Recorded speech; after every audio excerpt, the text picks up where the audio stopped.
pengertian imla. Imla berarti talqin, yaitu menyampaikan atau mendikte kepada orang lain dengan suara keras agar dia memindahkan secara baik dan benar dari segi bahasa dan penulisannya. Ada juga metode imla. Metode imla bisa disebut juga metode dikte atau metode menulis, di mana guru membacakan pelajaran dan menyuruh siswanya untuk menulis kembali atau menulis ulang di buku tulisnya.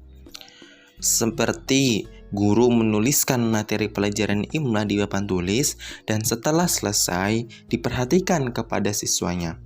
Maka materi imla tersebut kemudian dihapus oleh guru dan menyuruh siswa untuk menuliskannya kembali di buku tulisnya masing-masing.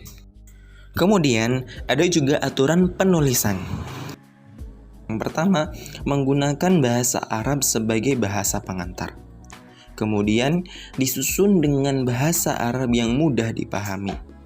Lalu disusun secara sistematis, terdiri dari 21 judul materi imla, dan membahas kesalahan-kesalahan mendasar yang sering dilakukan, disertai contoh dan teks imlanya. Kemudian adapun persoalan pembelajaran imla bahasa Arab, itu biasanya seperti banyak kendala yang dihadapi orang ketika menulis Arab, apalagi bagi orang non-Arab, baik dalam pembelajaran bahasa Arab maupun di luar pembelajaran. Adapun solusinya yang pertama, pelajaran imla agar selalu diterapkan kepada siswa pada setiap pertemuan agar siswa lebih terbiasa dengan imla. Kemudian, supaya lebih memperhatikan setiap kata yang dibacakan dari segi makhrajul hurufnya maupun bacaan madnya.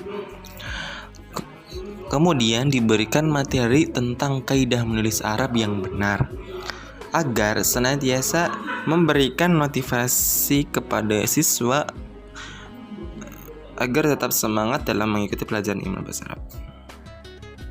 Pengantar imla. Huruf hijaiyah terdapat 30 huruf. Huruf imla 28 huruf, kecuali lam alif. Sebab lam alif gabungan dari lam, alif, dan hamzah.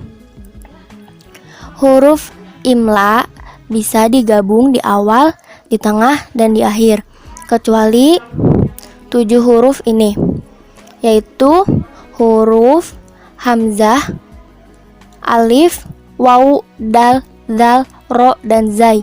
Macam-macam imla. Pertama, al-imla al-manqul, yaitu murid menulis di buku atau di papan tulis. Yang kedua, imla al-manzur, yaitu dipaparkan oleh guru lalu dibaca oleh murid dan dieja. Yang ketiga, al-imla al-istimai, yaitu murid mendengarkan setelah pembahasan guru. Yang ketiga, al-imla al-ihtibari, yaitu bentuk imla yang diberikan kepada yang sudah memahami dan menguasai teori-teori imla. Manfaat mempelajari imla yaitu dapat mengetahui kesalahan penulisan dari ejaan sebuah kata atau kalimat. Selanjutnya, dapat meningkatkan kemahiran mendengarkan dan menulis bagi murid. Tujuan mempelajari imla. Tujuan imla meliputi tujuan langsung dan tidak langsung. Tujuan langsung imla adalah mampu menulis huruf-huruf hijaiyah dalam bentuk tunggal, kata atau kalimat secara tepat dan cepat.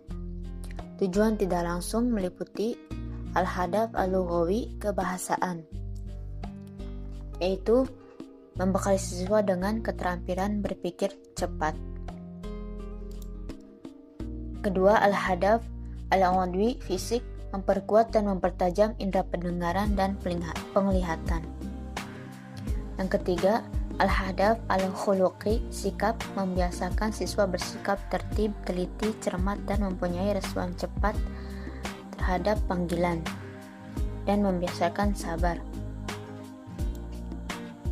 Metode pembelajaran imla. Pada dasarnya, ada 2 cara yang dapat dilakukan dalam pengajaran imla di kelas, yakni dengan cara mengimlakan materi pelajaran itu di papan tulis dan murid mencatat, menulisnya di buku tulis, kemudian imla dengan cara guru hanya membacakan materi pelajaran itu, kemudian menulis di buku tulis mereka masing-masing.